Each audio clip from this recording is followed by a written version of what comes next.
पवन चंद्र blog में आपका स्वागत करता हूं। और ये देखिए, इस समय मैं अपने घर से 2024 की नर्मदा परिक्रमा मैं दूसरी बार करने जा रहा हूं, जो कि मुझे कम से कम ये 4200 किलोमीटर साइकिल चलाना पड़ेगा। और इस परिक्रमा में कम से कम मेरे को 1.5 या 2 महीने लगेंगे। तो चलिए दोस्तों, चलते हैं अपनी ये द्वितीय नर्मदा परिक्रमा करने के लिए। और ये मेरे पास, ये मेरे घर के पास ये मेरी साइकिल तैयार है। तो चलिए चलते हैं नर्मदे हर।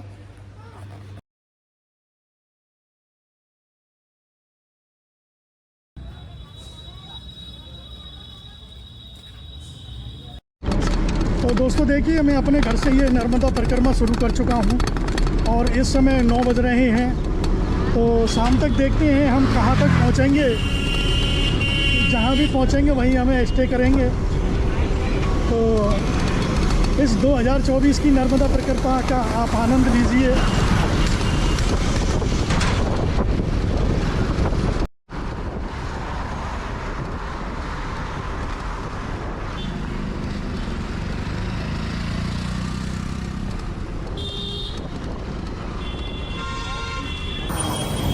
दोस्तों देखिए, इस समय हम आगरा शहर को पार करके हम NH3 पर आ चुके हैं, जो कि ये सीधा ग्वालियर होता हुए बॉम्बे के लिए जा रहा है। लेकिन हमको तो ग्वालियर से शिवपुरी की तरफ जाना है, तो हमारा रूट वहाँ से अलग हो जाएगा।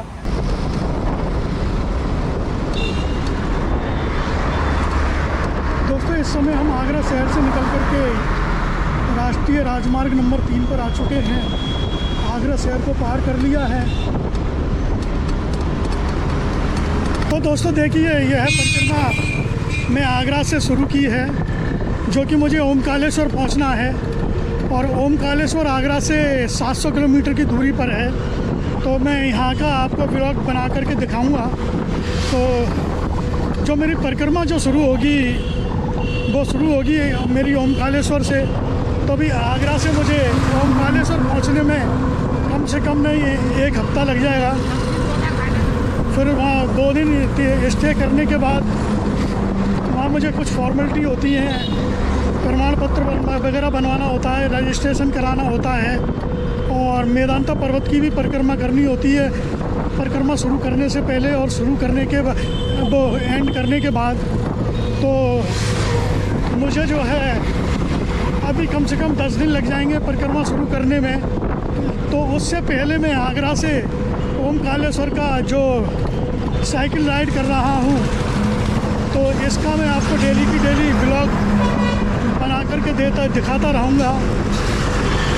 और वो बात एक अलग है कि मुझे कहीं नेटवर्क नहीं मिलता है, तो मेरा वीडियो लेट हो जाएगा। दोस्तों ये पार्वती नदी है और इस नदी से पार करते ही हम राजस्थान में प्रवेश कर जाएंगे। मैं अभी आपको दिखलाता हूँ।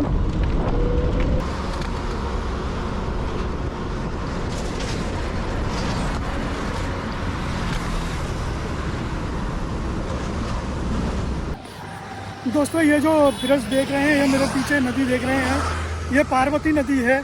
और इस नदी को पार कर लिया है और इस पार करते ही हम राजस्थान में प्रवेश कर जाएंगे।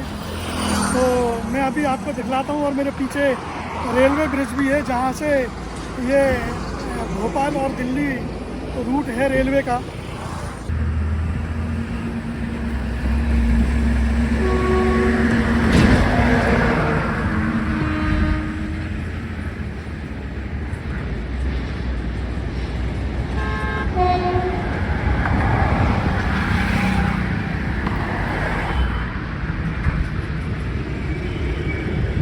इस समय ये गतिमान एक्सप्रेस इस ब्रिज से होकर के निकलते हुए गतिमान एक्सप्रेस।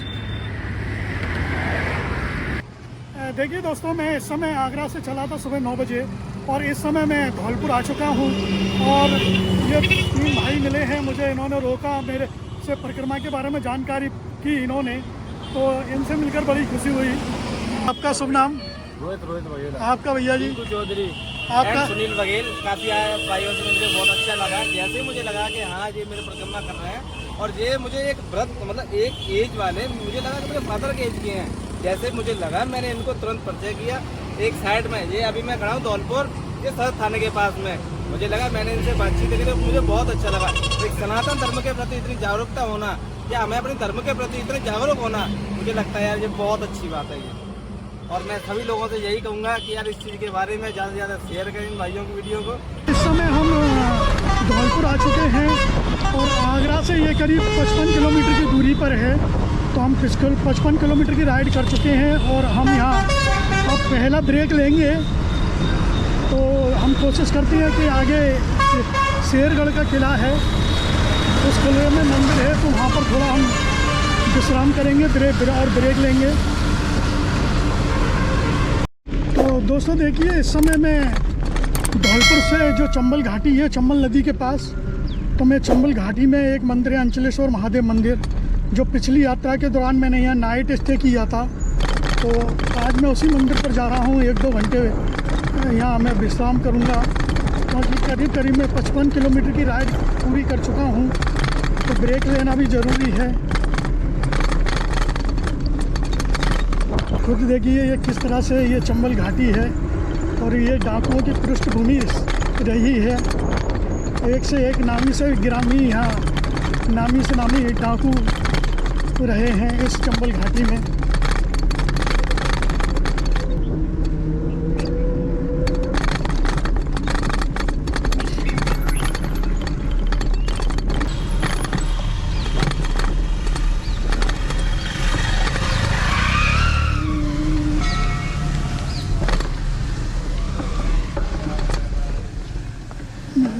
देखिए, ये आगरा से मेरी ओमकालेश्वर की जो यात्रा है, और ओमकालेश्वर पहुंचने के बाद मैं नर्मदा की परिक्रमा करूंगा।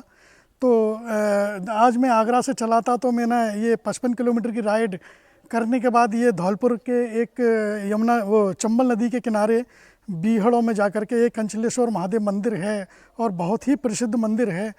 तो मैं यहाँ थोड़ा 1-1.5 घंटे का यहाँ मैंने विश्राम किया है, और विश्राम करने के बाद मैं फिर यहाँ से अभी रवाना होऊंगा।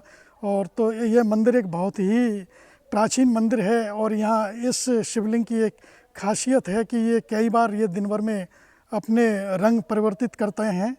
तो चलिए मैं आपको भी दर्शन कराता हूँ, मैं भी दर्शन करता हूँ, बने रहिए मेरे साथ इस यात्रा में। ये हमने अपनी यहाँ साइकिल लगा रखी थी।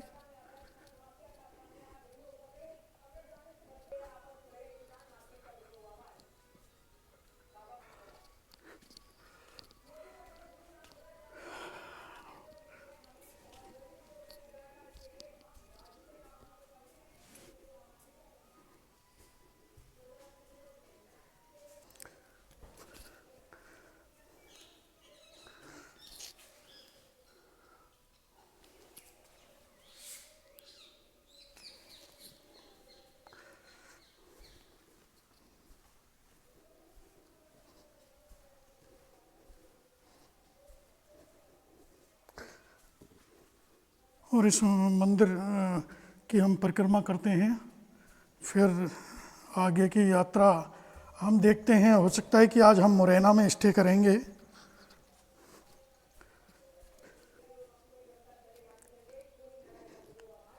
देखिए चंबल घाटी के टीले, यहाँ पर गौशाला भी है इस मंदिर परिसर में। और ये सामने जो आप देख रहे हैं, ये टॉयलेट बाथरूम की सुविधा है, ये सरकार की तरफ से व्यवस्था की गई है।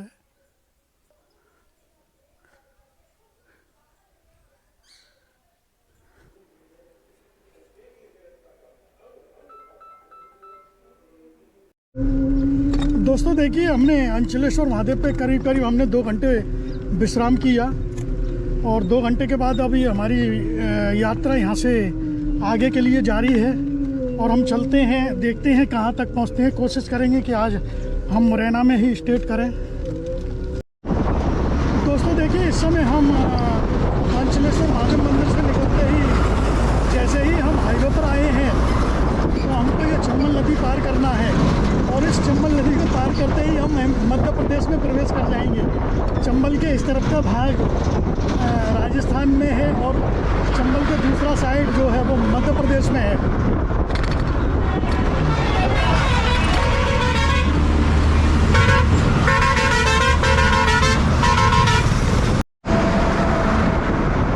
दोस्तों देखिए, पार करने के बाद करीब 1 या 1.5 किलोमीटर आगे जब चलते हैं तो एक देवपुरी बाबा का एक मंदिर आता है वहाँ, और उस मंदिर की बहुत ही ज़्यादा मान्यता है। जितने भी ये ट्रक ड्राइवर, बस ड्राइवर वगैरह आते हैं तो वहाँ ज़रूर रुक कर के जाते हैं। ऐसा प्रतीत होता था कि उनके साथ कोई ड्राइवर भाइयों के साथ कोई घटना घटी थी, इसलिए यहाँ ड्राइवर लोग ज़्यादा यहाँ पूजा पाठ के लिए आते हैं। और अभी मैं आपको शायद गोप्रो में दिखाई दे रहा हो, नहीं दे रहा हो, देखिए अभी भी वहाँ कितने ट्रक वगैरह खड़े हुए हैं।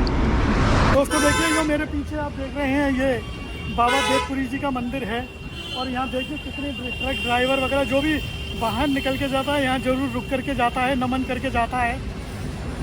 और यहाँ काफ़ी प्रसाद के लिए भी देखिए कितनी दुकानें लगी हुई हैं। ये सारे ट्रक देखिए जो आगे जाके रुक गया, सभी ट्रक भाई वाले यहाँ अपने ट्रकों को और बस वाले अपनी वाहनों को रोकते हैं।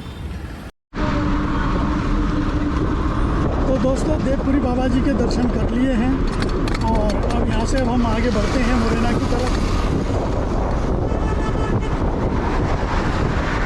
आज मेरी यात्रा का पहला दिन है, और मैं कोशिश यही करूँगा कि कोई जल्दबाजी करनी नहीं है। जितना हो सकेगा मैं आराम से ही अपनी ये बाइक साइकिल लेकर के चलूँगा, कोई हबर तबर नहीं है, क्योंकि कुछ मेरा उम्र का भी तकाजा है, तो मैं उसी हिसाब से अपनी ये राइड करूँगा। मालूम पड़े कि मुझे कोई परेशानी खड़ी हो तो जहाँ तक है मैं आज कोशिश करूँगा कि मुरैना में आज शाम को स्टे करूँ। तो दोस्तों देखिए हम जो है मुरैना में नहीं रुके, क्योंकि वह 4 बज रहे थे, हमने कि अभी समय ज़्यादा है तो आगे चलते हैं। और करीब करीब हम यहाँ से 88 किलोमीटर की दूरी तय कर चुके हैं, और अब आगे देखेंगे हमें कोई जगह मिलती है रुकने की। ग्वालियर यहाँ से अभी 25 किलोमीटर की दूरी पर है। तो देखिए दोस्तों ये ग्वालियर से पहले ये नूराबाद टेकरी है। तो आज ये मेरे पीछे एक मंदिर है, ये आश्रम है, तो इस मंदिर में और इस आश्रम में आज हम रुकते हैं। हमने परमिशन मांगा, हमें परमिशन मिल गया है, तो आज हमारा यहाँ विश्राम होगा। सुबह हमारी यात्रा यहाँ से फिर शुरू होगी, तो मैं दिखा